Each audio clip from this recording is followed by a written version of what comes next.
నమస్కారం. మనతో పాటు డాక్టర్ జంధ్యాల శంకర్ గారు ఉన్నారు. వారికి ఇప్పుడు 90 ఏళ్ళు. 90 ఏళ్ళు నిండాయి. 91 అడుగు పెడుతున్నారు. విజయవాడకి మొట్టమొదటి మేయరు. వారు బై ప్రొఫెషన్ డాక్టరు. వాళ్ళ ఫ్యామిలీలో అందరూ డాక్టర్సే. రాజకీయాల్లో ఉంటూ కూడా చాలా ఆరోగ్యకరమైన వాతావరణంలో రాజకీయాల్లో ఉండి మంచి పేరు తెచ్చుకున్నారు. విజయవాడ మేయర్‌గా కూడా చాలా గొప్ప పేరు తెచ్చుకున్నారు. వారు డాక్టర్‌గా ఉంటూ వాళ్ళ పిల్లల్ని కూడా అంతమంది డాక్టర్లుగా తయారు చేస్తూ మంచి డాక్టర్లుగా వాళ్ళు కూడా మంచి పేరు తెచ్చుకుంటున్నారు. అలాగే డాక్టర్‌గా అనేక మందికి లక్షలాది మందికి వైద్యాన్ని అందించి ఆరోగ్యాన్ని ఇస్తూ తను కూడా ఎంతో ఆరోగ్యంగా ఫిట్‌గా ఉన్నారు. 90 ఇయర్స్‌కి ఇప్పటికీ వారు చాలా ఫిట్‌గా ఉన్నారు. అన్ని రకాలుగా మెంటల్‌గా, ఫిజికల్‌గా వారి యొక్క ఫిజికల్ ఫిట్‌నెస్ యొక్క రహస్యాలు, సీక్రెట్స్ అలాగే ఇల్ హెల్త్ ఎందుకొస్తోంది? డిఫరెంట్ జనరేషన్స్‌ని వారు ఎన్నో ఏళ్ల నుంచి గమనిస్తూ ఉన్నారు. ఒక వైద్యులుగా, ఒక సీనియర్ మోస్ట్ సిటిజన్‌గా వారిని అడిగి హెల్త్ టిప్స్, హెల్త్ కాన్షియస్‌నెస్ ఈ విశేషాలన్నీ తెలుసుకునే ప్రయత్నం చేద్దాం. నమస్కారం డాక్టర్ గారు. నమస్కారం శర్మ గారు. సార్ మీకు 90 ఏళ్ళు చాలా ఫిట్‌గా ఉన్నారు. మొట్టమొదటి ప్రశ్న ఏంటంటే మీ ఆరోగ్య రహస్యం ఏంటి? What are the secrets of your fitness? ఏమండి రహస్యం అంటే ఏమిటండి? ఎవరికి చెప్పకూడదనే కదా. అదని బయట తెమ్మంటున్నాం. మామూలుగా ఆరోగ్యం అంటే కొన్ని ప్రిన్సిపల్స్ లైఫ్లో ఉంటే ఆరోగ్యంగా ఉంటారండి. దానికి తగ్గట్టు భగవంతుడి మీద నమ్మకం ఉండాలి. ఆయన యొక్క బ్లెస్సింగ్స్ కూడా ఉండాలి. మనం ఎంత జాగ్రత్తగా ఉన్నా కూడా అది కూడా అవసరం మనకి. ఇంకా ఏం చెప్పండి, ఏం స్పెసిఫిక్గా ఆన్సర్ చేయమంటారు? ఈ 90 ఏళ్ల మీ ఆరోగ్యకరమైన జీవితంలో ఇలా ఫిట్‌గా ఉండటానికి ఏమేమి కారణాలు అయి ఉంటాయని ఒక డాక్టర్‌గా మీరు అనలైజ్ చేస్తే? ఒకటి ఉందండి, ఏదో ఆయుర్వేదంలో ఒక చెప్తారు, దుఃఖత్రయాభిఘాత 3 రకాల దుఃఖాలు ఉన్నాయి. అందులో ఫిజికల్ పెయిన్ అంటే ఏంటంటే, ఒక రిక్షావాడు చిన్న యాక్సిడెంట్ అయి కాలు విరిగింది అనుకోండి, వాడి సంపాదన ఆగిపోతుంది. దాంతో పెళ్ళాం బిడ్డని పోషించడం ట్రబుల్ వస్తుంది.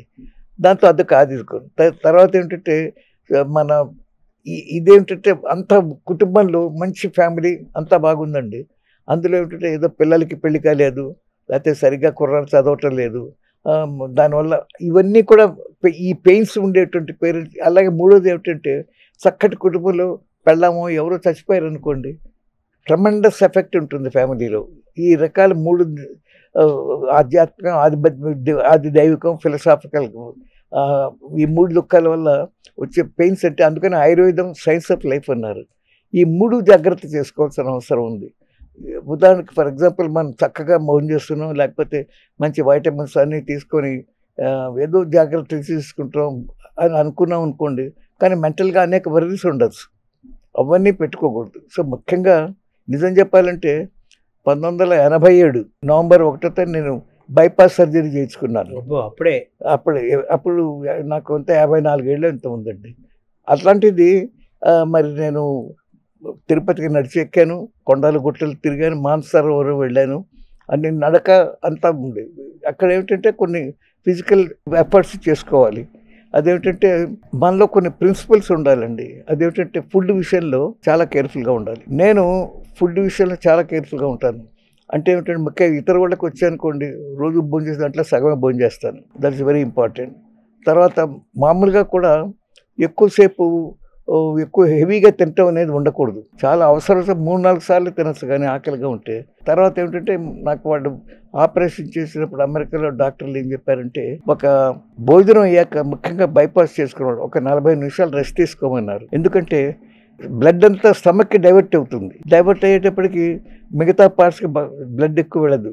అక్కడికి వెళ్ళాల్సిన అవసరం ఉంది అనుకోండి, ఎక్కువ శ్రమ పడుతుంది హార్ట్. అందుకని రెస్ట్ తీసుకుంటే ఆ సమస్య ఉండదు.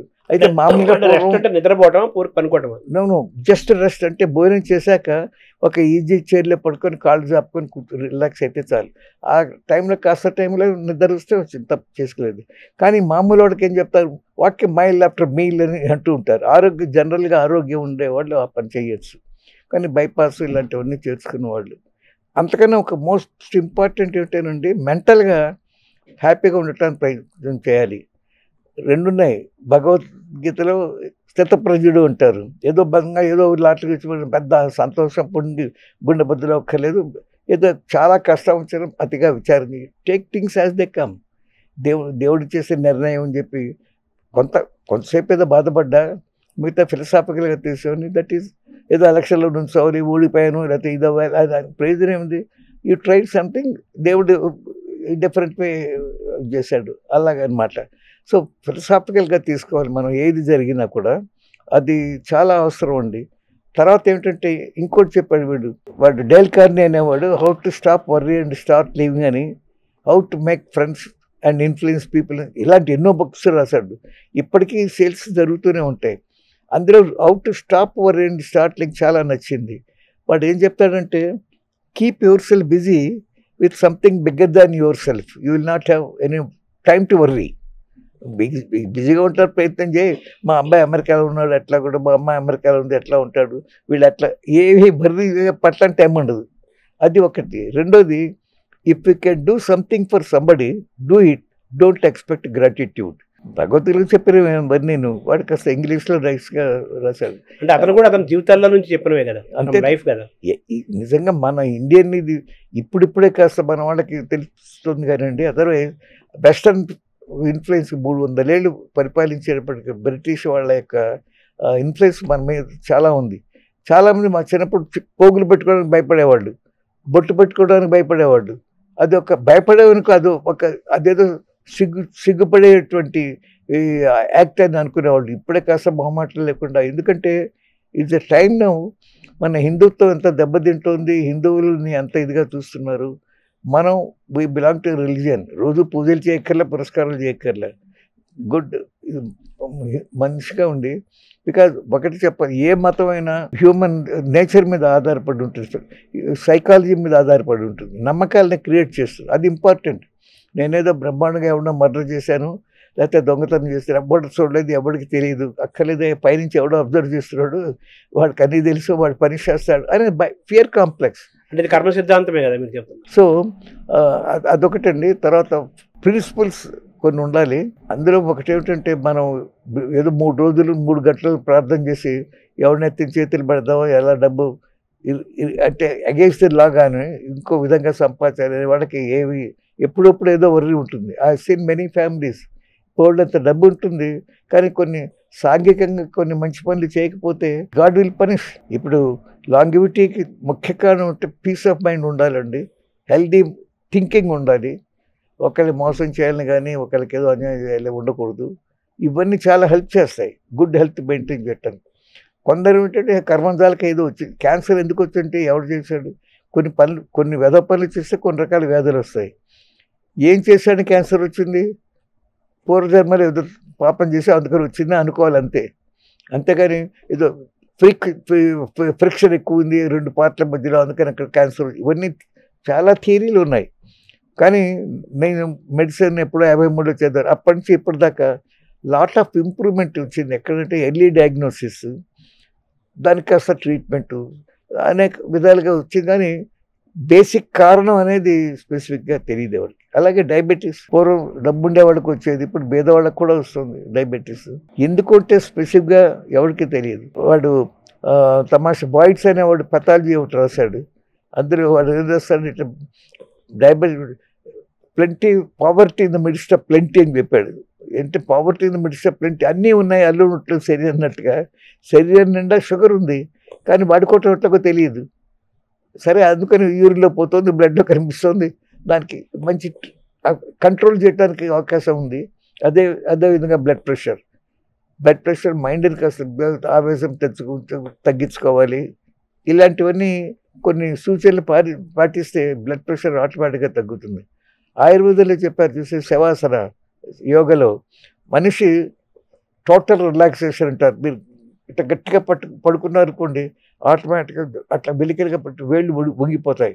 ఇట్లా తెరిచి కూర్చోవాలి అని అనుకుంటే కూర్చోవచ్చు, but that is not the way. But universal flexion అంటారు. ఒకసారి రిలాక్స్ అయి పడుకుంటే అన్ని జాయింట్స్ ఫ్లెక్షన్లో ఉంటాయి, రిలాక్స్ అయిపోతాయి. రిలాక్స్ అయ్యి అట్లా ఒక 20 నిమిషాలు ఉంటే ఏ మందులు లేకుండా కూడా బ్లడ్ ప్రెషర్ తగ్గుతుంది. అట్లీస్ట్ 10 పాయింట్స్ 10 degrees తగ్గుతుంది. ఇలాంటివి కొన్ని డిసిప్లిన్ లైఫ్లో ఉండాలండి. అది మెయిన్ థింగ్ అండి. మంచి హెల్త్ మెయింటైన్ పెట్టాను. తర్వాత తెలియదే ఉంది, ఇప్పుడు జంక్ ఫుడ్ ఎక్కడ పడితే అక్కడ. మనకు కూడా చిరుతిళ్ళు అనేది ఉన్నాయి తెలుగులో. ఇప్పుడు జంతికలు తింటారు, చక్కెరలు తింటారు, ఏవేవో చేస్తారు.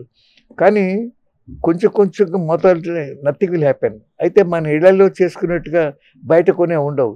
చిన్న చిన్న షాపుల్లో, రోడ్డు మీద షాపుల్లో ఏం చేస్తారంటే వాడిన నూనె తెగ వాడుతూ ఉంటారు. It's not good, it's not safe. అంత సైంటిఫిక్గా ఎందుకు సేఫ్ అవన్నీ వెళ్ళటం అనవసరం. మనం వీలైనంత వరకు వాడు ఏం చెప్పి 1-2 సార్లు ఈ నూనె వాడిందే ఎక్కువగా వాడకూడదు, 1-2 సార్లు వాడచ్చు. ఇలాంటి కొన్ని డిసిప్లిన్ తీసుకోవటం అవసరం. వీటన్నిటికీ కన్నా అఫ్కోర్స్ మెంటల్గా పీస్ ఆఫ్ మైండ్ ఉండాలండి. ఏది వచ్చారో దాన్ని యాక్సెప్ట్ చేయాలి, జరిగేది జరిగినట్టుగా యాక్సెప్ట్ చేయాలి. కొంత వర్రీ అవుతారు ఎవరైనా, ఎంతసేపు ఉండకూడదు. ఊరికే పాస్ట్ గురించి ఆలోచించి అది చేసి ఇది చేసి దానివల్ల ప్రయోజనం ఉండదు. You have to forget. మంచి జరిగినా చెడు జరిగినా ఓకే అనుకోని జరిగింది, లెట్ us ఫర్గెట్. ఎందుకు జరిగిందో తెలియదు, ఇంకా ముందు జరగకుండా చూసుకోవాలి. అలాంటివి ఇలాంటివన్నీ చాలా అవసరం మెంటల్గా. అందుకనే ఆయుర్వేద సైన్స్ ఆఫ్ లైఫ్ అన్నారు. ఆయుర్వేద అంటే మెడిసిన్ అంటే ఏదో ఒక మందు, ఏదో పుండు వేసింది మందు రాయి, లేకపోతే ఇంకోటి ఏదో తుమ్ములు వస్తే ఒక మందు వేసుకో. మందు is different from total life, science of life. ఆది భౌతికం, ఆధ్యాత్మికం, ఆది దైవికం. ఆధ్యాత్మిక అంటే ఫిజికల్ పెయిన్. ఆధ్యాత్మం అంటే నేను చెప్పాను ఇందాక, ఏదో క్లోజ్గా ఉండేవాళ్ళు చక్కటి సంస్థలు చనిపోవటం ఏదైనా జరుగుతుంది, పిల్లలు సరిగ్గా చదవకపోవటం జరుగుతుంది. ఇలాంటివన్నీ దాన్ని ఆధ్యాత్మికం ఉంటారు. ఆది దైవికం అంటే మంచి పొలాలు ఉన్నాయి, పొలాలు సంక్రాంతికి పంట చేతికి వస్తుంది, బ్రహ్మాండంగా అప్పుడు పనిచేసే వాళ్ళందరికీ కూడా డబ్బులు అన్నీ ఇస్తూ ఉంటారు. కానీ ఏం జరుగుతుంది, సునామీ వస్తుంది, తుఫాను వస్తుంది, పంట పోతుంది. వాడు అప్పు చేసి అనేక మందులన్నీ తెచ్చి అనేక విధంగా. సో అది దైవికం. అది దైవికంగా కూడా అది ఇవన్నీ they causes diseases in the human being. So వాటిని తట్టుకోవటానికి ఏమిటంటే మానసికం మనం నేర్చుకోవాలి. కొన్ని ప్రిన్సిపల్ జరిగేవి జరుగుతూ ఉంటాయి, మనం ఏమి తప్పు చేయకుండా ఉండటానికి ప్రయత్నం చేయాలి. ఆ పైన దేవుని యాక్సెప్ట్ ఇట్, అది ఇంపార్టెంట్ అండి. ఇప్పుడు నేను వచ్చినాక మనం యాక్సెప్ట్ చేయాలి, అంటే మానసికంగా మనం ప్రిపేర్ అవ్వాలి, అన్నిటిని సమానంగా తీసుకోవాలి. ఇప్పుడు జీన్స్ యొక్క పాత్ర ఎలా ఉంటుంది సార్ ఆరోగ్యం మీద? జీన్స్ అండి యా అసలు వంశపారంపర్యంగా thieves are made but not hereditary ఏవో చెప్తారు. మనకి జాతకాలు చూడటం అనేక ఎందుకు చూస్తున్నారంటే తల్లిదండ్రుల నుంచి అనేక పోలికలు వస్తాయి. పోలికలు అంటే మొహం మీద ఫిజికల్ ఫీచర్సే కాకుండా మేనరిజమ్స్లో కానివ్వండి, నిర్ణయాలు ఎంచుకోవటం అన్నిట్లో డెఫినెట్గా జీన్స్ ఎఫెక్ట్ చాలా ఉంటుందండి. అందుకనే మన వాళ్ళు చాలా కేర్ఫుల్గా చూస్తూ ఉంటారు. అయితే ఏంటంటే వెస్ట్రన్ కంట్రీస్లో ఏదో లవ్ చేస్తారు, పెళ్లి చేసుకుంటూ ఉంటారు, అయితే అంతసేపు కోర్టుగా తిరుగుతూ ఉంటారు. ప్రతి 4 మ్యారేజ్లో 3 డైవర్స్ అవుతారు కేసులు కూడా ఉన్నాయి. అది మన ఇండియాలో కూడా స్టేజ్ వస్తుంది అన్ఫార్చునేట్లీ. బికాజ్ మన యంగర్ జనరేషన్లో ఈ వెస్ట్రన్ ఇన్ఫ్లుయెన్స్కి చాలా బానిసలు అవుతున్నారండి. నిజం చెప్పాలంటే నేను అమెరికాలో చాలా కాలం ఉన్నాను, వెళ్ళి ఫ్రీగా. అమెరికాలో ఉండే మన వాళ్ళు ఎంత శ్రద్ధాభక్తులతో మన పండగలు పద్ధతులు చేస్తున్నారో నేను మొహమాటలో కూడా చెప్పాలండి. అట్లా తద్ది ఏంటో ఏమిటో అమెరికాలో తెలుసుకున్నా. అంతకుముందు ఏదో మన ఇంట్లో అట్లా తద్ది అనేవాళ్ళు, ఏదో అట్లు గిట్లు ఇచ్చుకోవడం, బట్ ఏమిటి సిగ్నిఫికెన్స్ అలాంటివన్నీ.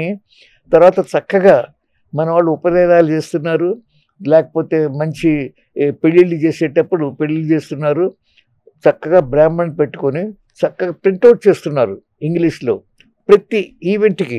వాట్ ఈస్ ద సిగ్నిఫికెన్స్, ఇదేమిటి ఇదేమిటి ఇదేమిటి, ఇది ఎందుకు చేస్తున్నారు. సో వెస్ట్రన్ పీపుల్ గెస్ట్ ఎవరినో వచ్చినా, ఇంకో నార్త్ ఇండియన్స్ ఎవరినో వచ్చినా అసలు ఈ మంత్రాల సిగ్నిఫికెన్స్ ఏమిటి అనేది ఇక్కడ తెలియట్లే. ఏదో వచ్చాడు సత్యావ్రతం అంటే మీకు ఏమంటే గంటలు చేయమంటారా, 4 గంటలు చేయమంటారా అని అడిగే పరిస్థితిలో మనం ఉన్నాం ఇక్కడ. వేరే they do it so systematically and physical అంటే చేసి నమ్మకం ఉండేవాళ్ళు. అది ఇప్పుడు బాగా కల్టివేట్ అవుతుంది పూర్వం కన్నా. అలా మీ లైఫ్ స్టైల్ ఎలా ఉంటుంది సార్? మార్నింగ్ నిద్ర లేచినప్పటి నుంచి మీ ఎలా అలవాటు? అంటే యాక్టివ్గా మొత్తం మీద నేను I keep my self very busy అండి. ప్రస్తుతం ఏమిటంటే I'm very busy, extremely busy, but jack of waters master of none అన్నట్టుగా కాకుండా బిజీగా ఉంటుంది. కానీ నో ప్రాక్టీస్ నథింగ్, నేను అన్నీ వదిలేసాను. Everything is doing well. జనరల్గానండి మార్నింగ్ పూట I get up, have cup of coffee తాగి వాకింగ్కి వెళ్తాను. ఎన్ని గంటలకు లేస్తారు సార్ మార్నింగ్? 5:30, 6కు లేస్తానండి. మా అయితే మ్యాక్సిమం 6:30 ముందు లేచి కప్ కాఫీ తాగి వాకింగ్కి వెళ్తాను. At least 40 minutes to 1 hour. That helps a lot. ఎందుకంటే walking is the best exercise అండి. మన చేతులు కాళ్ళు అన్నీ ఆడుతుంటే మీకు ప్రతి పార్ట్ ఆఫ్ ద బాడీకి సర్క్యులేషన్ వెళ్తుంది. That is very important. మీరు చూస్తుంటారు కొందరు పేషెంట్లని అట్లాగే మంచం మీద పడుకోబట్టి బెడ్ సోర్స్ వస్తాయి. ఎంత హారిబుల్ సఫరింగ్ అనమాట. అందుకని ఇప్పుడు ఏదో అనేక ఇంప్రూవ్మెంట్స్ వచ్చాయనుకోండి ట్రీట్మెంట్లో, అటు తిప్పి తిప్పి మెడ కింద సాఫ్ట్ వాటర్ బెడ్స్ అని ఏదో చేసి బెడ్ సోర్స్ రాకుండా చూస్తున్నారు. ట్రీట్మెంట్ ఆ విషయాల్లో చాలా ఇంప్రూవ్మెంట్ జరిగింది. అందులో ఇప్పుడు కంట్లో క్యాటరాక్ట్లు అవి తీసుకోండి, ఏదైనా చూసి ఎంత ఫెంటాస్టిక్ డెవలప్మెంట్ వచ్చింది సర్జరీస్లో. బట్ న్యాచురల్ వాక్ అనేది చాలా ఇంపార్టెంట్ అండి. తర్వాత నథింగ్ లైక్ యోగా. ఇప్పుడు వెస్ట్రన్ కంట్రీస్లో యోగా ఎంత పాపులర్ అయిందంటే ఎవరు ఊహించలేరు. బికాజ్ ఇంట్లో ఖర్చు లేకుండా కూర్చొని చేసే ప్రక్రియ, బాడీ ఎక్సర్సైజ్, మెంటల్ ఎక్సర్సైజ్ యోగాని మించింది లేదు. They all realised it. అంటే నేను యోగా పెద్దగా చేయకపోయినా but most of the things I follow silently. 45 నిమిషాల నుంచి 1 అవర్ వాకింగ్ చేసిన తర్వాత మళ్ళీ ఇంటికి వచ్చి మెడిటేషన్ అలాంటివి ఏం చేస్తారా? యోగా లాంటివి? Meditation sometimes by walking I do a lot of meditation. తర్వాత ఇంటికి వచ్చినప్పుడు దేవుడు ఇవన్నీ కాస్త పూలు చేస్తాను. అంత దేవుడి దగ్గర ఎక్కువ స్పెండ్ చేయని టైము. బట్ మానవ సేవే మాధవ సేవ అన్నట్టుగా చెప్పాను. కుడి చేతితో చేసే పైన అరం చేతికి తినట్టుగా you help people if you can. Don't expect gratitude. టెరిఫిక్గా ఫాలో అవుతాను నేను. నాకు దాని మంచి ఫలితాలు కూడా వస్తాయి. I got lot of examples. ఎక్కడో ముక్కు తెలియని వాడు ఎక్కడ లేని సహాయం చేశాడు. అది I can't imagine that kind of. అంటే మనం చేస్తున్న సహాయము ఏమి ఆశించకుండా చేసే సహాయానికి అనేక రూపాల్లో మనకు కూడా సహాయం అందుతూ ఉంటుంది. కాంపౌండ్ ఇంట్రెస్ట్ వస్తుంది. అదే ఇంకా అసలు వడ్డీలు అసలు వడ్డీ, చక్ర వడ్డీ, భారీ వడ్డీలతో వస్తుంది. దేవుడే ఇస్తాడు. అది ఇస్తాడు, మనం ఏం ప్రయత్నం చేయక్కర్లేదు. ఈ బ్రేక్ఫాస్ట్ టైమింగ్స్ ఎన్ని గంటలకు? నేను పూర్వం తినేవాడిని, ఇప్పుడు మానేశాను. బ్రేక్ఫాస్ట్ మానేసా. ఇలా fruit or something, just cup of coffee, some fruit. Again 12:30 ఆ టైంలో వెరీ లైట్ మీల్. చెప్పాను కదా, హాఫ్ స్టార్వేషన్తో మామూలుగానే చాలా తక్కువ తింటాను. ఇతర ఊళ్ళకి వస్తే ఇన్ఫ్యాక్ట్ నిన్న చాలా గొప్ప సమావేశం జరిగింది. మన నోరి దత్తాత్రేయ గారు one of the top most oncologist, అంటే క్యాన్సర్ ట్రీట్మెంట్లో ఆయన వచ్చారు. బజార్ చీఫ్ మినిస్టర్ కూడా వచ్చాడు. అనుకోకుండా 2 గంటల పైన మీటింగ్ జరిగింది. అందరూ చక్కగా మాట్లాడారు. ఇంటికి వచ్చారు, ఏం భోజనం చేయలేదు. ఒక కప్ ఆఫ్ మిల్క్, ఇదే ఫ్రూట్ జ్యూస్, ఏదో ఫ్రూట్ అది తీసుకున్నాను. సో మార్నింగ్ బ్రేక్ఫాస్ట్ మానేశారు. 12-12:30 లైట్గా మీల్స్, ఏదో ఒక పప్పు లాంటిది, ఒక కూర, సాంబార్, రసం, కర్డ్స్. తర్వాత ఈవినింగ్ అండి no meal, regular meal at all. Even భోజనంలో కూడా అన్నం తక్కువ, మిగతావన్నీ ఎక్కువగా ఉండేట్టుగా తింటారు. కర్రీస్ పార్ట్ దట్ ఈస్ మోర్గా ఉండేట్టుగా. సాయంత్రం పూట ఏదో 2-3 ఇడ్లీలు, లేకపోతే 2 చిన్న దోశలు, 2 చపాతీలు, 2 పూరీలు అట్లా తీసుకుంటాను. ఫ్రూట్ తింటాను. Fruits I like very much. Fruits పూర్వం కొన్నాళ్ళు పాలు తాగేవాడిని, ఇప్పుడు మజ్జిగ మళ్ళీ సరదాగా తాగినా అని అనిపిస్తుంది. తర్వాత ఆల్ సడన్ ఒక మంచి స్నేహితుడు, ఆయుర్వేద స్నేహితుడు ఏం చెప్పంటే 2 డ్రగ్స్ రెగ్యులర్గా వేసుకోమన్నాడు. అశ్వగంధ ఒకటి, శిలాజిత్ తోటి, ఏదో డోస్ చెప్పాడు, 2 డేస్ మాత్రం అది ఇదని. They are really good. Stamina ఇస్తుంది, నీరసం అది ఎక్కువ రాకుండా హెల్ప్ చేస్తుంది.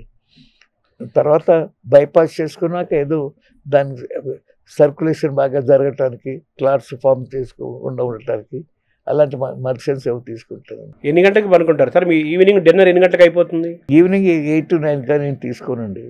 తర్వాత 11 దాకా నేను పేపర్ చదవటం, పుస్తకం చదవటము, లేకపోతే మన టీవీ చూడటము అన్నీ చేస్తుంటాను. టీవీ కూడా న్యూస్ ఐటమ్స్ చూస్తాను తప్ప ఈరోజు వరకు ఏ ఒక్క సీరియల్ కానీ లేకపోతే ఏ ఒక్క సినిమా కానీ చూడలేదు టీవీలో. వాటికి ఎడిక్ట్ అవ్వలేదు అంటే ఎడిట్ కాలేదు. ఏదో వార్తలు చూడటము, వాస్తవం ఇంటర్నేషనల్ న్యూస్ అది చూస్తుంటారు. తర్వాత మీరు మేయర్ అంటే రాజకీయాలనే చెప్పాలి కదా. అందులో విజయవాడ అంటే ఒక పొలిటికల్ క్యాపిటల్ అంటారు. ఉమ్మడి ఆంధ్రప్రదేశ్ ఉన్నప్పుడు. ఇప్పుడు విజయవాడ అంటే ఒక పొలిటికల్ రాజధాని, రాజకీయ రాజధాని, పొలిటికల్ క్యాపిటల్ అంటారు ఆంధ్రప్రదేశ్, ఉమ్మడి ఆంధ్రప్రదేశ్. అటువంటి విజయవాడలో మీరు మేయర్ అయ్యారు. అది ఎలా సాధ్యమైంది? అది వెరీ గుడ్ క్వశ్చన్ అండి. మా నాన్నగారు ఎంత బిజీ డాక్టర్ అయినా కూడా దాదాపు 40 ఏళ్ళు కౌన్సిలర్గా ఉన్నారు. తర్వాత మున్సిపల్ చైర్మన్గా కూడా చేశారు.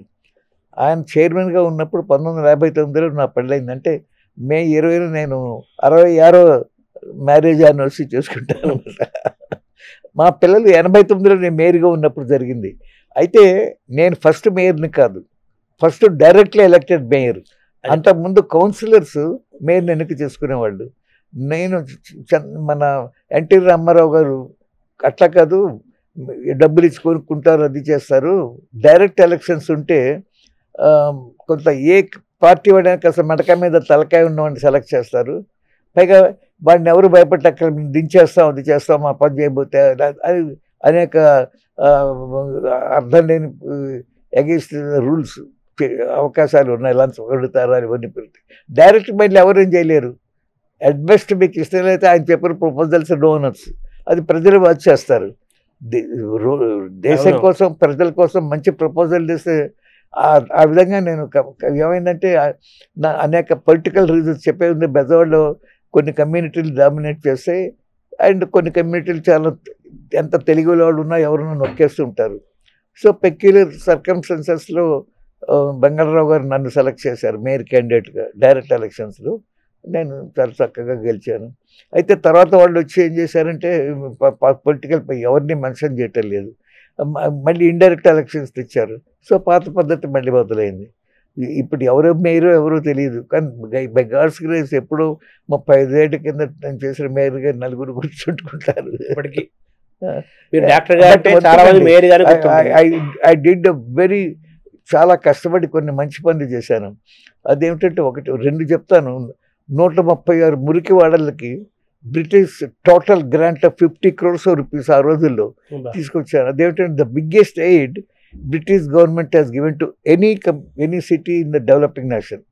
అదొక క్రెడిట్గా 130 అంటే ఆల్మోస్ట్ 49,000 ఫ్యామిలీస్, 2.5 లక్షల పీపుల్కి బెనిఫిట్ అయ్యే పనులు చాలా చేసామండి. That is one I did. Second thing, Bezawada సంగతి తెలిసిన బ్లేజ్వాడ అనేవాడు అర్ధరాత్రి 2 3 వరకు కూడా బొడగాళ్ళు కొట్టేది. ఎందుకంటే కొండల మీద బోడికొండలు అంటే ఒక చుట్టూ ఉండేది కాదు. నేనేం చేశానంటే vice admiral Chopra, Eastern Naval Command, ఆయనకు ఉత్తరం రాశాను. ఏమంటే మీకు హెలికాప్టర్స్ ఉంటాయి కదా, మీ హెలికాప్టర్ ఇచ్చినట్లయితే నేను కొండల మీద విత్తనాలు చల్లితే మా ఊరికి అసలు బాగుపడుతున్నాడు. అరే నన్ను ఎవరు అడగలేదు ముందు అని చెప్పి గ్రాంటెడ్ అన్నాడు. సో తను పెట్రోల్ పోసి 2 రోజులు హెలికాప్టర్ ఇచ్చాడు. నేను చేసేది ఆ పైలట్స్కి ఒక ఉన్న వాటిలో బెస్ట్ హోటల్లో అకామిడేషన్ ఇచ్చాను. అసలు ఫుడ్ గిడ్డు అంతా బిల్స్ మేమే పే చేసామనుకోండి.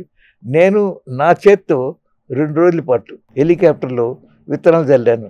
గ్రీనరీ కోసమా అండి? గ్రీనరీ ముందు ఏమిటంటే మాకేమైతే అటు సన్లైట్కి హీట్ వచ్చేసి రేడియేషన్ ఆఫ్ హీట్ బడగాళ్ళు కొట్టేది రాత్రి పూట. అది ఆగిపోయింది. ఎందుకంటే మొదట్లో వాటిని వాటి కొమ్మలుగా ముంచేసి ఏదో కోతులు విరిచేసి అని చెప్పి వాళ్ళు వంట తిరుగు వాడుకునేవాడు. తర్వాత వాళ్ళు రియలైజ్ చేశారు ఇప్పుడు 30 అడుగులు ఎత్తు 20 అడుగులు చెట్లు వచ్చినాయండి, అసలు బడగాళ్ళు అంటూ తెలియదు. 1935లో నేను పుట్టినప్పుడు బెజవాడలో టెంపరేచర్ 121 degrees Fahrenheit అండి. 120 ఇప్పుడు 40 degrees సెల్సియస్ కన్నా ఇది అవుతుంది. అప్పుడు ఏమైంది, 120 ఈక్వల్ టు అబౌట్ 40 అవుతాయి. తర్వాత అప్పుడు తూములు ఉండేవి కదా కడగటానికి, వాటి బెరడా కొట్టి గడపల వరకు నీళ్లు పోసి కొత్త జారిపోతూ పోసి చేసి వట్టి వేళ్ళ తడకలు పెట్టి ఒక సర్వీస్ రెగ్యులర్గా నీటితో తడుపుతూ ఉండే ఏర్పాటు చేసి సర్వ్ అయ్యాయి అన్నమాట. అంత బెడిగి ఉండేది అప్పుడు. జనరల్గా బిజినెస్ పీపుల్ బిజినెస్ చేసేవాళ్ళు, అలాగే రాజకీయాల్లోకి వచ్చిన వాళ్ళు అంతకుముందు ఆరోగ్యంగా ఉన్నా కానీ బిజినెస్లోకి వచ్చిన తర్వాత డబ్బులు సంపాదించినా కానీ ఆరోగ్యాన్ని కోల్పోవటం, అలాగే రాజకీయాల్లోకి వచ్చిన తర్వాత ఒత్తిళ్ళు, ప్రతివ్యూహాలు, కుట్రలు, కుతంత్రాలు, తను కాపాడుకోవటం కోసం రకరకాల దీంతో ఒత్తిడికి గురయ్యి వాళ్ళు అనారోగ్యానికి గురవుతుంటారు. ఇలా బిజినెస్ పీపుల్, రాజకీయ నాయకులు. మీరు రాజకీయాల్లోకి వచ్చి కూడా మీ ఆరోగ్యం దెబ్బతినకుండా ఎలా కాపాడుకున్నారు? వెరీ సింపుల్ అండి, క్లీన్ మైండ్ ఉండాలి. ఎవ్రీ మినిట్ మీకు అధికారం ఉంటుంది కదా, నలుగురికి సహాయం చేయడానికి ప్రయత్నం చేయాలి. That I been keeping in mind which I did. అప్పటికి ఇప్పటికీ అఫీషియల్ సర్కిల్లో కానీ they all respect me because నేను రూల్స్కి వ్యతిరేకంగా వాడికి ఇల్లు పర్మిషన్ ఇవ్వండి, ఏదో కాస్త వైలేషన్ చేస్తున్నాడు, లేకపోతే లంచాలు తీసుకోండి అంటే మీ అందరికి మీకు తెలియదే ఉంది, ఎమ్మెల్యేలు కౌన్సిలర్స్ రిక్షాలో తిరిగే కౌన్సిలర్ కార్లు కొంటున్నారు. ఇప్పుడు 4 కోట్లు 2 కోట్లు ఖర్చు పెడుతున్నారు ఎలక్షన్స్ కింద. మీకేం ఖర్చు అయింది అప్పుడేమన్నా? మంచి క్వశ్చన్ ప్రశ్న సార్. నిజం చెప్పాలంటే డైరెక్ట్ ఎలక్షన్ 50 డివిజన్లో ఒక డివిజన్లో కార్పొరేటర్గా ఉండేవాడే 2-3 కోట్లు ఖర్చు పెడుతున్నాడు. ఇప్పుడు నాకు మీరు చాలా మంది 20,000 ఖర్చు అయింది. ఎందుకంటే నేను చెప్పాను 50 డివిజన్లో నాకు వెంగళరావు గారు మేయర్ క్యాండిడేట్గా సెలెక్ట్ చేసినప్పుడు, జలగం వెంగళరావు గారు కాంగ్రెస్ ప్రెసిడెంట్గా ఉండేవాడు. అప్పుడు N T Ramarao chief minister, Telugu Desam rule చేస్తుంది. ఉండి నన్ను సెలెక్ట్ చేశాక అందరితో చెప్పాను, బాబు అనుకోకుండా నన్ను సెలెక్ట్ చేశారు, మీ డివిజన్లో మీకు ఎలాగో ఓటు అడుగుతారు కదా, మాతో పాటు మా మేయర్ క్యాండిడేట్ శంకర్ గారు, ఆయనకి దయచేసి ఓటు వేయండి అని మీరు అడగండి, ఏదో ఫ్యాంప్లెట్ అని ప్రింట్ చేసి నేను ఇస్తాను, అందుకు మీకు అందరికి తలో 2,000 ఇస్తారని. వాడు ఇంతేనండి, అంతకన్నా ఇవ్వలేనే బాబు. నేను నలుగురిని అడిగి ఇప్పుడు కొన్ని కులాల వాళ్ళండి, మతాల వాళ్ళండి, అరే మనవాడు చిన్నవాడు అని చెప్పి కమ్యూనిటీ వచ్చి ఫండింగ్ చేస్తారు. నాకు అలాంటిది ఏమీ లేదు. మా వెరీ క్లోజ్ ఫ్రెండ్స్, మా చుట్టాలు ఎవరొకళ్ళు తలో 1000 ఏదో వాళ్ళ కార్డులో పంపించారు. అంతా కలిపి ఒక 30-40 వేలు ఖర్చు అయిందండి. అందులో ఒక 20,000 నా ఫ్యామిలీ ఖర్చు, నా ఫ్యామిలీ ఓన్ ఖర్చు. మా బ్రదర్స్ మా సిస్టర్స్ వాళ్ళు ఎవరు వచ్చారు. టోటల్గా మీరు విజయవాడ లాంటి మహానగరానికి మీరు మేయర్ అయినప్పుడు, ఎలక్షన్ ద్వారా మేయర్ అయినప్పుడు టోటల్గా మీకు అయిన ఖర్చు 40,000, 20,000, 20-30,000 అండి. మేమైతే 40,000 మ్యాక్సిమం. 50 డివిజన్లో ఓటు కోసం నేను ప్రయత్నం చేసింది. ఓవరాల్ టోటల్ 40,000 ఖర్చు అయింది. అంతే. ఒక 20,000 మీరు సొంతంగా పెట్టుకున్నారు, ఒక 20,000 ఫ్రెండ్స్ ఎవరో వాళ్ళు వాలంటీరీగా, మొత్తం అంతా 40,000. 40,000కి ఇప్పుడు ఒక మధ్యాహ్నం మార్నింగ్ బ్రేక్ఫాస్ట్ బిల్లు కూడా సరిపోదు. ఈ కార్యకర్తలు ఉంటారు కదా, అవును, వాళ్ళకి టిఫిన్ కాఫీలకే సరిపోదు. తర్వాత మీ నాన్నగారి యొక్క ఇన్ఫ్లుయెన్స్ మీ పైన ఏమైనా ఉందా? ఉందండి, చాలా ఉంది. ఎందుకంటే వెరీ ఫ్యూ ఈ such a wonderful doctor. General Dakshinamurthy hospital అని జేడీ హాస్పిటల్ అంటే ధర్మాసుపత్రి అనేవాళ్ళు. ఎవరైనా వచ్చి ముందు ఏదైనా ఇస్తే తీసుకునేవాడు కానీ ఇంత ఇవ్వని అడిగేవాడు కాదు. అంతకన్నా 1929లో బెజవాడలో 3 కార్లు ఉండేవి, 3 కార్లు. అందులో ఒక కారు, మొదటి కారు మా నాన్నగారు. 29లోనే మా నాన్నగారు ప్రాక్టీస్ మొదలెట్టారు. మా కారులో ఎప్పుడు తర్వాత ఆయన లైఫ్లో ఎప్పుడు కొత్త కారు కొనలేదు. పాత కారు దెబ్బతింటే ఇంకో పాత కారు కొనేవాడు. ఎందుకంటే ఆయన సంపాదన లిమిటెడ్గానే ఉండేది, ఫ్యామిలీ. అదే కాకుండా ఆయన ఎందుకు కూడా చెప్పారు కొలదు అంటే, మా కారులో ఇప్పుడు ఒక పలుగు, ఒక గమెడ, ఒక పార ఉండేవి. అని పల్లెటూరు నుంచి మనకు ఎవరు వస్తే పరిగెత్తి కారులో డ్రైవర్ని పెట్టుకొని వెళ్తుంటే పెద్ద గుంటలన్నీ ఉండే కదా పూర్వం. ఇప్పుడు కూడా చాలా రోజు పల్లెటూరు రోడ్లు దిగి ఆ గుణపంతో అటు ఇటు సర్ది, పారతో మట్టంతా సర్ది, అవసరం ఇవి వేరే పక్కన ఉంటే తీసుకొచ్చి గమెడతో అలా డ్రైవరు మొత్తం బండి లాగిచ్చేవాడు. అక్కడికి వెళ్ళి ఆ పేషెంట్ని ఎక్కించుకొచ్చేవాడు తన కారులో. హాస్పిటల్లో పెట్టుకొని ట్రీట్ చేసి, ఏమిటే ఒక్కర్లేదు కాస్త మీరు డబ్బులు పెట్టి పండు తినేవాడు. మరీ పేదవాళ్ళు అయితే. ఇంకోటి ఎవరైనా అయితే ఏదో మీకు తోచిందేమో అన్నాడు. 2 ఎగ్జాంపుల్ చెప్తానండి మీకు, నాకే ఫ్యాసినేటింగ్. మా ఫాదర్, నేను అమెరికా నుంచి తిరిగి వచ్చిన ఒక నెలలో, నేను అప్పుడు అమెరికాలో న్యూక్లియర్ మెడిసిన్ చేసి వచ్చాను. అక్కడ వచ్చినప్పుడు 4 రోజుల్లో మా ఫాదర్ గారు మాసివ్ హార్ట్ అటాక్ చచ్చిపోయారు. So everybody said nuclear medicine అంటే రేడియో ఐసోటోప్స్ వాడి క్యాన్సర్ డిటెక్షన్, అనేక డిటెక్షన్. అప్పుడు that was the most latest technology. అయితే వచ్చే అందరూ ప్రాక్టీస్ చేయమని సరే అని చెప్పేసి పెద్ద సీనియర్ డాక్టర్, నువ్వేం భయపడకయ్యా, మీకు ఏదైనా ప్రాబ్లం ఉంటే మేము తెలుస్తుంటాం అని చెప్పి అంత సపోర్ట్ ఇచ్చింది. ఎందుకంటే 3 ఏళ్ళు 4 ఏళ్ళు అంతకుముందు ఏసీఐ హాస్పిటల్, ఏదో తిరుపూర్ గవర్నమెంట్ హాస్పిటల్లో పనిచేశాను, ఎంప్లాయీ స్టేట్ ఎక్స్చేంజ్ వాళ్ళ దాంట్లో. దాన్ని అప్పుడేంటో ఎక్కువగా సరదాగా తీర్చడానికి ఏదో దొంగ నొప్పులు పెట్టుకొని సర్టిఫికేట్ కోసం వచ్చేవాడు తప్ప, పిల్లలు డాక్టర్ని ఎదుర్కొని ఏమంటే సర్టిఫికేట్ పెద్ద సమయం పోయిందని తిట్టేవాడు. అట్లాంటిది లక్కీగా నాకు నేను చేరినప్పుడు, ఇప్పుడు 61 ఆ ప్రాంతంలో నుండి చేరినప్పుడు ఫ్యామిలీకి ఎక్స్టెండ్ చేశారు. వాడు దొంగ సర్టిఫికేట్ అడగచ్చు, కానీ బాగా జబ్బు పడ్డ వాళ్ళ కుర్రాడుకో, వాళ్ళ పిల్లవాడికో, వాళ్ళ వయసుకో మంచి మంది ఇస్తే అప్పటికి అసలు నమస్కారం డాక్టర్ గారిని గౌరవం పెరిగిందనమాట. Because they came with real disease. నాన్నగారికి ఏం జరిగింది సార్? అదే దీంట్లో మా ఫాదర్ది 2 ఉదాహరణలు చెప్తాను. నేను ప్రాక్టీస్ సడన్గా పెట్టాను. ఒక ముసలైన అంత 6 అడుగుల 2 అంగుళాల పైన మంచి ఫార్మరు, కానీ మంచి టాల్గా ఇదిగా ఉండేవాడు. ఆయన రెగ్యులర్గా వచ్చి ఎదురుగుండా కూర్చునేవాడు. వెళ్ళొస్తాను బాబు అని మళ్ళీ వెళ్ళిపోయేవాడు. పొద్దున సాయంత్రం ప్రాక్టీస్ టైం లేవు. అంత ఒకరోజు ఖాళీగా ఉన్నప్పుడు అడిగా, ఏమిటి సీక్రెట్ మీరు ఇట్లా వచ్చి వెళ్తూ ఉంటారన్నా? ఏమీ లేదండి, మీ నాన్నగారు అంటే నాకు అంత ప్రేమ గౌరవం. అంటే ఏమిటండి మీకు అయితే నా ఉదాహరణ చెప్తాను. నేను 30 ఏళ్ళప్పుడు మంచి ఫైల్ మన్ లాగా ఉండేవాడిని, 6 అడుగుల 2 అంగుళాల మనిషిని. నేను 10 మైళ్ళు కాదు ఎంతైనా పొలంతో తిరుగుతానంత డబ్బున వాడినైనా అంటూ ఏదో చెప్పుకొచ్చాడు. పెద్ద కంతి వచ్చింది, ఆయన భాషలో చెప్తున్నాడు. నా బీపీ మీద కంతి వచ్చిందండి. ఎవరో చెప్పారు దక్షిణామూర్తి గారి దగ్గరికి వెళ్తే ఆపరేట్ చేస్తారు. అప్పుడు ఎవరు డాక్టర్లు చాలా కొద్దిమంది. మా నాన్నగారు చూశారు. ఓకే ఆపరేషన్ చేయాలి అని అయితే చేయించుకోండి. అయితే కొంచెం నొప్పి ఉంటే కొంత ఇంజక్షన్స్ అది ఇవ్వాలి, లేకపోతే మత్తు పెట్టాలి. అబ్బాయి నా మొహంకి మూతికి మాత్రం మత్తులేం పెట్టద్దండి, నేను మొండవాడిని, ఎంత పోయిందైనా నేను భరిస్తాను, మీ ఇష్టం చేశాడు. గట్టిగా కూర్చున్నానండి. ఏదో నేను ఇచ్చారో తెలియదు, అమ్మ నరిచాను కోస్తుంటే. ఈయన ఆపరేషన్ అయిపోయింది. పెద్ద లోకల్గా కొంత ఇస్తారు, అంత లేదు కానీ మొత్తం మీద చాలా పెయిన్ వచ్చింది నాకు. వారం రోజులు హాస్పిటల్లో పెట్టుకొని కట్టుకట్టి క్లీన్ చేసి పంపించేటప్పుడు సరే ఏమండి అంతే వాళ్ళు డబ్బు అన్నారు. అక్కర్లేదులేవయ్యా అని. అదేమిటండి నేను డబ్బున్న వాడిని, వారం రోజులు ఆపరేషన్ చేసి మీ దగ్గర పెట్టుకున్నారు, అంతేగాని మీరు వద్దంటే అట్లా అంటే కాదంతే అను. ఏమండో నేను మొండోడిని చచ్చిన కంటి కదని మీరు చెప్పాలి.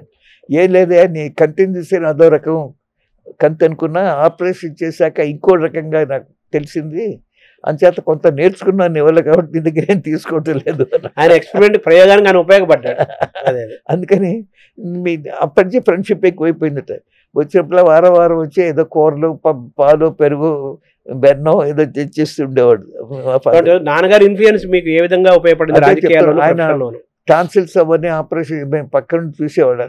ఆయన పేషెంట్స్ని ఎట్లా పలకరించేవాడు, ఎట్లా చేసేవాడు, అంత కబుర్లు చెప్తూ అంత ఆప్యాయంగా చూసేవాడు. చాలా కొద్ది మంది ఉంటారు బిజినెస్లో. మీ బిజినెస్ ఎట్లుందంటారు ఇవాళ కూడా అమెరికాలో, కానీ పలకరించి ఆప్యాయంగా ఏమన్నా పిలిచి ఏమిటి మీ అమ్మాయికి ఏం పెళ్లి సంబంధాలు కుదరలేదా, ఏంటి ఎట్లా ఉంది మీ అబ్బాయి చదువు, ఇదే చెప్పాను కదా, ఇవన్నీ ఫ్యామిలీ ఫిజిషియన్ ఆ పద్ధతిలో ఆయన దగ్గర నేర్చుకున్నాను. తర్వాత ఏమిటంటే లైఫ్లో కొన్ని ప్రిన్సిపల్స్ పెట్టారన్న. నువ్వు మనం చేసే పాప పుణ్యాలు, ముఖ్యంగా పాపాలు పిల్లలకి వస్తాయి, పుణ్యాలు వాటి ఎఫెక్ట్గా ఉంటాయి.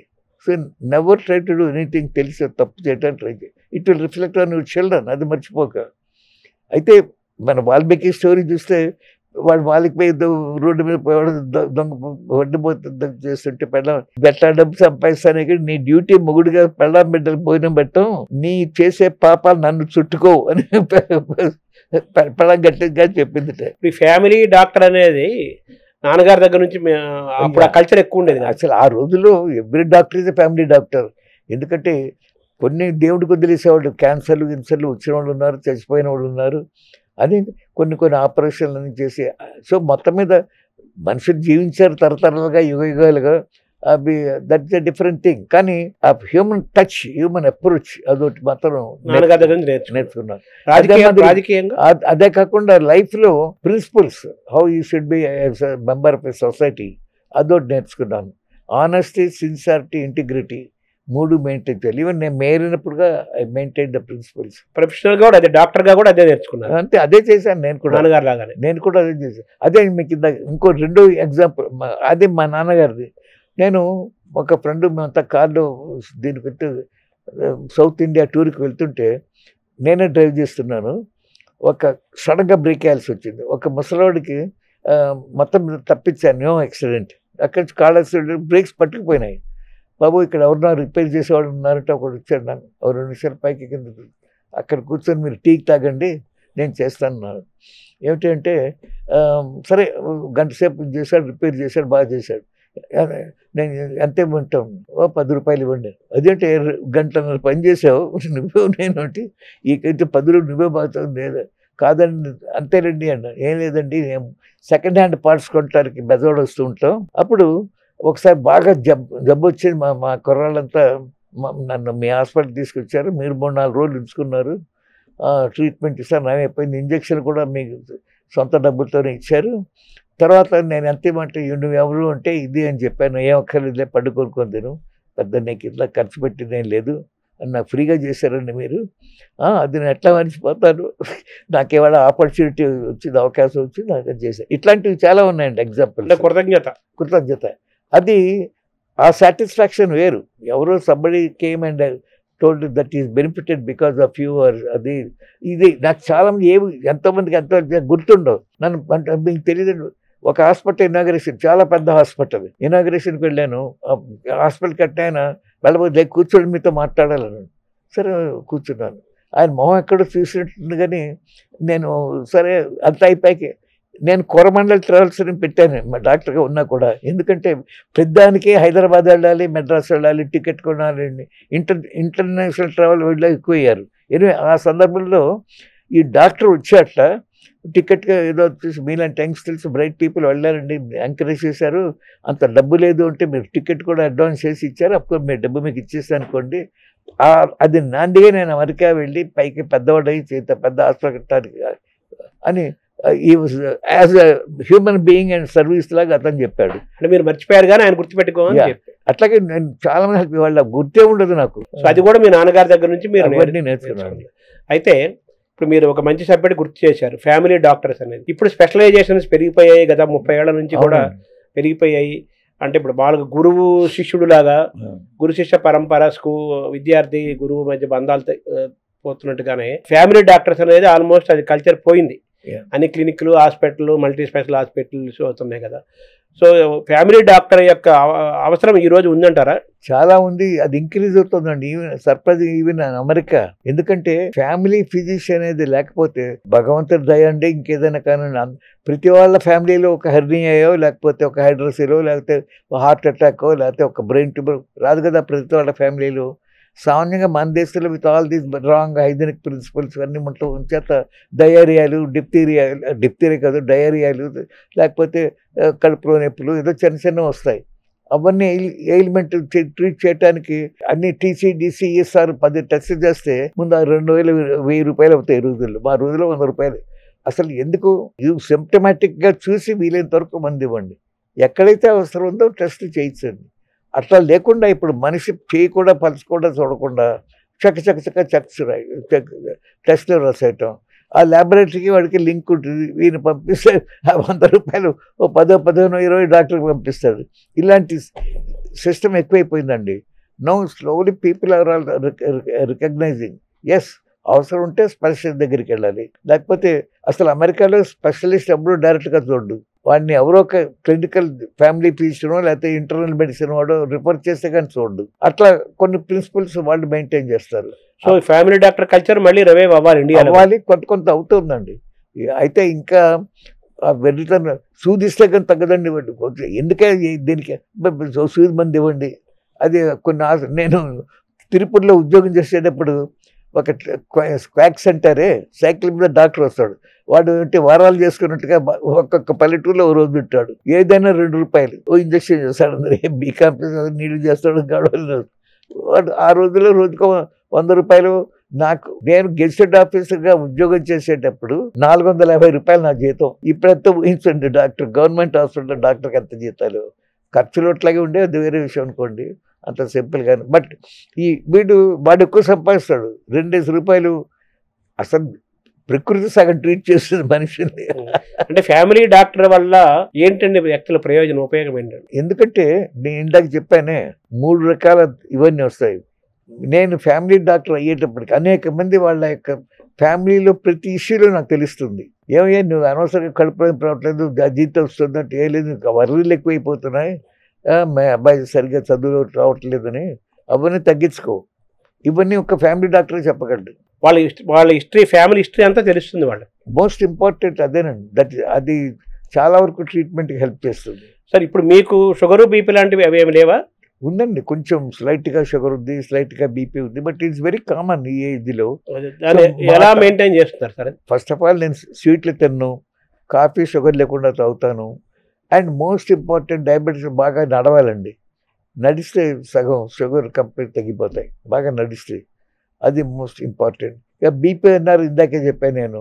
సగం వెరీ నేమ్ సేక్ సీనియర్ డాక్టర్ని కన్సల్ట్ చేసి నేను ఉంటే ఏదో ఒక అరమాత్రం వేసుకోవయ్యా, ఏదో కాస్త బీపీకి షుగర్కి వేసుకోవడం తప్ప ఫిజికల్గా మనం తీసుకున్న చర్యల వల్ల షుగరు బీపీ సగం కంట్రోల్ అవుతుంది. పెద్ద టాబ్లెట్స్ అవి వాడకుండానే మనం తీసుకునే ఆహారము మన చర్యల వల్లనే మాక్సిమం తగ్గిపోతుంది. ఇప్పుడు చిన్న వయసులోనే వచ్చేస్తున్నాయి కదా బీపీలు షుగర్లు ఎక్కువగా. ఎందుకంటే ఈ జంక్ ఫుడ్ తినటం ఎక్కువైపోతుంది. అందులో నేను చెప్పినట్టుగా పెద్ద పెద్ద కంపెనీలో ఉండే జంక్ ఫుడ్ తింటే వేరే విషయం, కానీ రోడ్డు మీద మిరపకాయ బజ్జీలు, పకోడీలు, ఇలాంటి జంతికలు ఇవన్నీ చూస్తుంటే ఎక్కువ నూనె వాడి వాడి వాడి ఇట్స్ నాట్ గుడ్.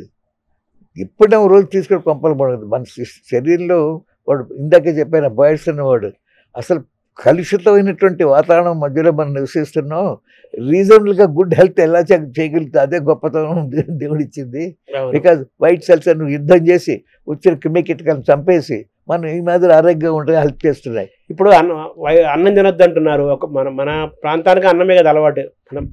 అన్నం తినొద్దు అంటున్నారు, రకరకాలు అది అర్థం లేదండి. పచ్చళ్ళు తినొద్దు అంటున్నారు, అసలు అర్థం లేదు. నెయ్యి వాడద్దు అంటున్నారు. ఏదైనా తినొచ్చు అంటే అది జీర్ణం అయ్యేట్టుగా చేసే చర్యలు తీసుకోవాలి. ఎక్కడ ఫుడ్ అక్కడ అవసరం. ఇప్పుడు కొన్ని చోట్ల చేపలు ఎక్కువ తింటారు, కొన్ని చోట్ల అది ఎక్కువ దొరికితే మన దీనికి సర్వైవల్కి చేపలు ఒక్కొక్క ప్రాంతానికి ఒక్కొక్క ఫుడ్ ఉంటుంది. అందుచేత ఏది అతిగా తినకూడదండి. స్వీట్ కూడా చక్కగా తినచ్చు ఎప్పుడన్నా ఒకటి, అంతేగాని ఊరికే తింటూ కూర్చుంటే ఎట్లా అండి. సార్ ఈ స్పిరిచువల్ దైవభక్తి, ఈ స్పిరిచువల్ ప్రాక్టీసు, ధ్యానము, దీనివల్ల హెల్త్ ఇంప్రూవ్ అవుతుంది. చాలా చాలా అవుతుందండి.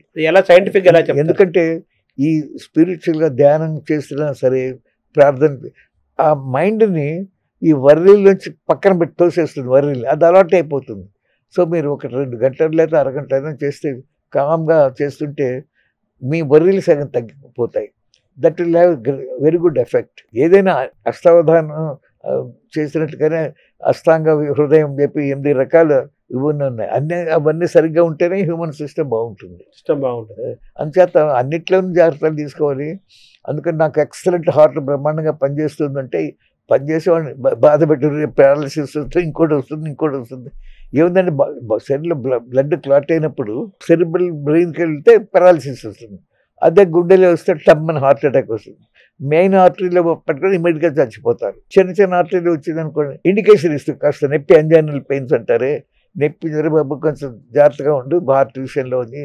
అక్కడ ద డాక్టర్స్ కెన్ హెల్ప్. కాస్త ఇప్పుడు పూర్వం కన్నా ఒక విధంగా ఉండే బ్యాడ్ హ్యాబిట్స్ వల్ల హార్ట్ అటాక్లు ఎక్కువ అవుతున్నాయి, యాక్సిడెంట్లు ఎక్కువ అవుతున్నాయి. రోడ్డు మీద యాక్సిడెంట్ డెత్స్ ఎన్ని అయిపోతున్నాయి. India stands first road accidents, number of vehicles on the road and number of deaths తీసుకుంటే. కొన్ని లక్షల కార్లు ఉన్న America 7th or 8th place. ఎందుకంటే అనేక రకాల జాగ్రత్తలు వాళ్ళు తీసుకుంటారు. అలాగే మన లైఫ్లో ప్రతిదీ జాగ్రత్త తీసుకోవాలండి. అయిన దానికి వర్రీ, ఊరికే జరిగిన దృష్టిలో పెట్టుకొని ఊరికే దాని గురించి ఆలోచన. నేను నెక్స్ట్ డే మర్చిపోతాను. Something I don't like will have, okay, what do I care about it, ignore it. సరే, బుక్ రీడింగ్ అవి మీకు హ్యాబిట్ ఉందా? పుస్తకాలు చదవటం ఓయా, book that's a very good habit అండి. పుస్తకాలు చదవటం, మ్యాగజైన్స్ ఏదో ఒకటి చదువుతూ ఉండటం అనేది ట్రమండస్గా నాలెడ్జ్ ఇంప్రూవ్ అవుతుంది. అందులో ఏంటంటే పూర్వం ఏదో బ్రిటిష్ ఎన్సైక్లోపీడియా అల్మారంతా ఫుల్గా ఉండేది. ఏ అంటే ఒకటి, బి అంటే సిడి. ఇప్పుడేముంది, గూగుల్లో నొక్కితే వచ్చేస్తుంది మీకు కావాల్సిన information. But that is also good. గూగుల్లోకి వెళ్ళి మీ ఇష్టం సడన్గా ఏదో హిస్టీరియా అని, ఏమిటంటే హిస్టీరియా అంటే బట్ చెప్తాడు వాడు గూగుల్లో. ఇప్పుడు వచ్చేసినాయి కదా మనకు, ఏఐ, చాట్ జీపీటీ అని వచ్చేసి ఫాస్ట్ క్విక్గా మనకి ఇన్ఫర్మేషన్ నాలెడ్జ్ వచ్చేసి. ఏమంటే కత్తితో పొడవచ్చు మనిషిని, ఆపరేషన్ చేసే డాక్టర్. అట్లాగే ప్రతి గ్యాడ్జెట్స్తోనూ మంచి జరుగుతుంది, చెడు జరుగుతుంది. మంచి చుట్టానికి అదే పొర్నోగ్రఫీ సినిమాలు పిల్లలు చెడిపోతున్నారు. ఛానల్స్ ఉంటాయి. అవన్నీ చూడకుండా ఉండేట్టుగా పిల్లలు జాగ్రత్తగా ఉండే కష్టం. చెప్తున్నారు ఏం లేదు, పిల్లల్ని ఒక పెద్ద పూర్వంలాగా వాచ్ చేయటం తల్లిదండ్రులు. అమ్మ వర్క్ చేస్తూ తండ్రి వర్క్ చేస్తూ వాడు ఎట్లా చదువుతున్నాడు అంతా కూడా పట్టించుకోరు ఎక్కువ. ఏదో అమ్మమ్మలు తాతలు ఉంటే వాళ్ళు ఏమైనా పట్టించుకుంటారేమో కానీ ఇప్పుడు అది దాని ఏమంటారు, ఉమ్మడి కుటుంబాలు ఒకటి లేవు కదా ప్రస్తుతం. అది అప్పుడు లేకపోవటం ఉంటే అందులో ఒక డిసిప్లిన్ అది ఉండేది. కానీ ఎవరు ప్రైవసీ వాళ్ళకి ఉండలేదు అని కొత్తగా ఆలోచించే వాళ్ళతో ఇబ్బంది అయిపోతుంది. సార్ తర్వాత ఇంకోటి, ఈ భార్యాభర్తల అనుబంధం ఉంటుంది కదా, అవి ప్రేమ పెళ్ళిళ్ళు అవుతున్నాయి, పెరుగుతున్నాయి, కానీ ఎక్కువ కాలం నిలబట్టలేదు.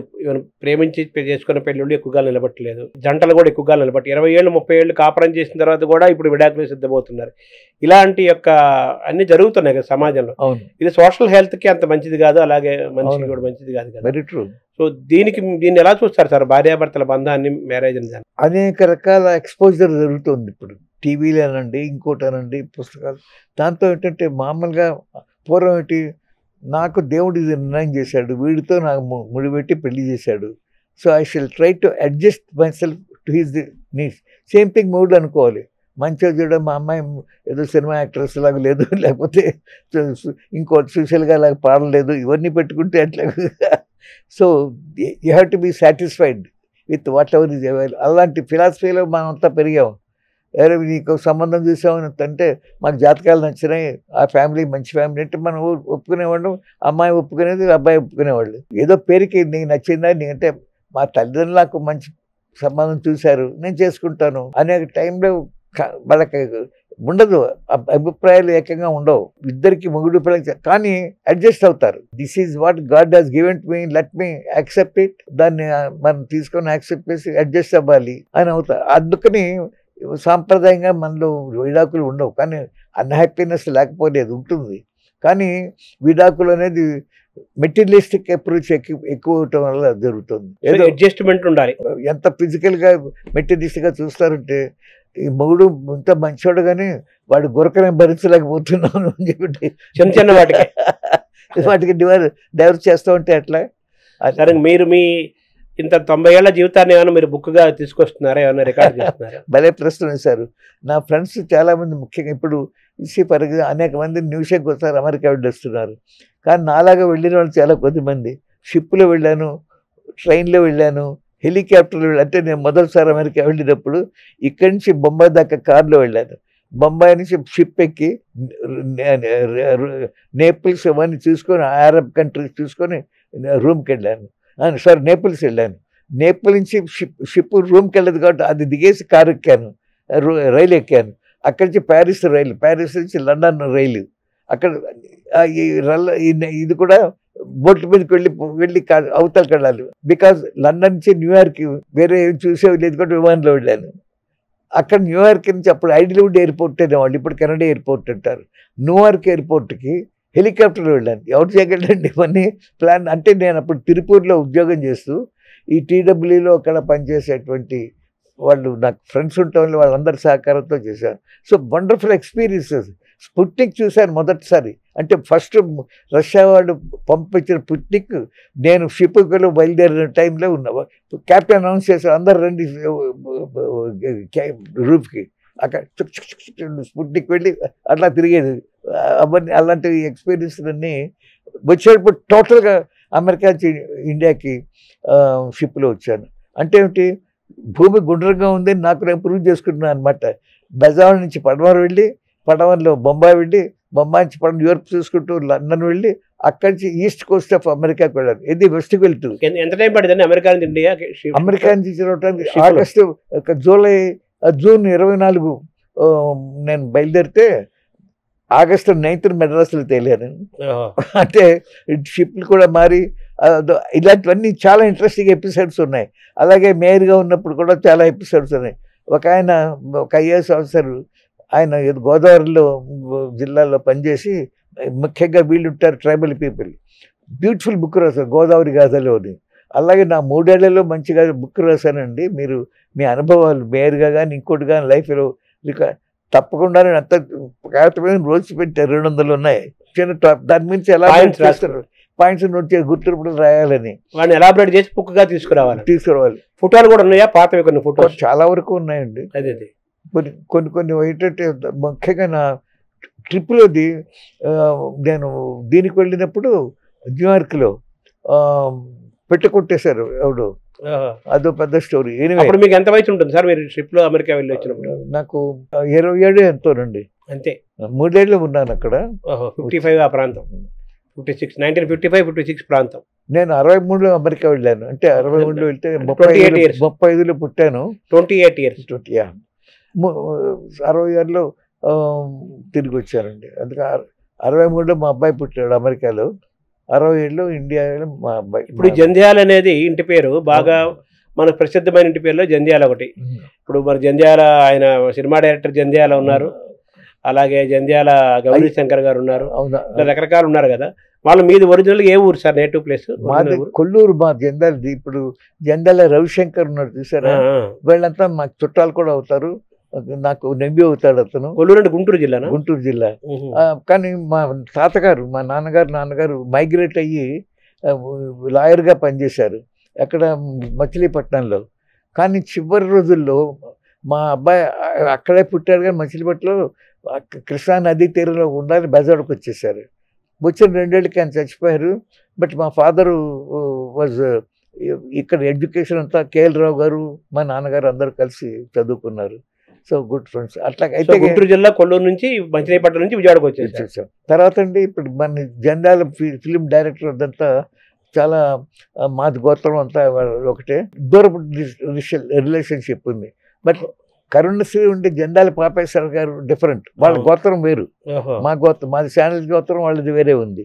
అలాగే జంధ్యాల హరినారాయణ గారిని ఐఏఎస్ ఆఫీసర్, ఆయన గోత్రం కూడా వేరు. అంటే జంధ్యాలలో చాలా గోత్రాలు కూడా ఉన్నాయి. ఇంటి పేరు ఒకటే కానీ గోత్రాలు వేరే వేరే. మీ పిల్లలందరూ డాక్టర్స్ ఏనా మొత్తం అందరూ? నో, 5 అబ్బాయిలు, నేను ఒక్కడే డాక్టర్. అవునా? తర్వాత ఏమో నాకు ఒకడే కొడుకు, వాడు డాక్టర్.